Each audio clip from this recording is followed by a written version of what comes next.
बातमी आहे नागपूरमधून। नागपूरमध्ये हिट अँड रनची आणखीन एक घटना समोर आलेली आहे। फुटपाथवर झोपलेल्या 9 जणांना भरधाव कारनं चिरडलेलं आहे। या अपघातात 2 मजुरांचा मृत्यू झालाय, तर मृतांमध्ये लहान मुलाचाही समावेश आहे। कार चालक मद्यधुंद अवस्थेत असल्याची माहिती पोलिसांनी दिलेली आहे। आरोपी कार चालकाला सध्या पोलिसांनी ताब्यात घेतलाय।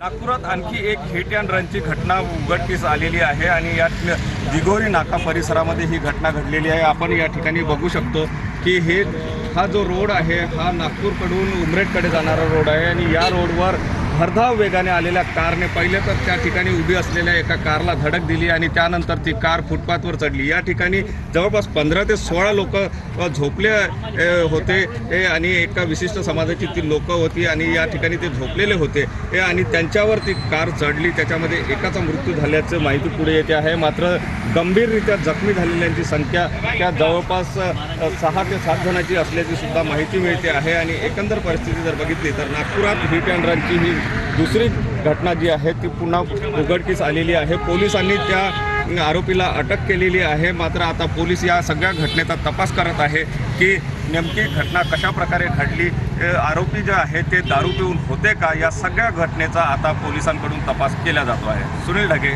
TVN मराठी, नागपूर।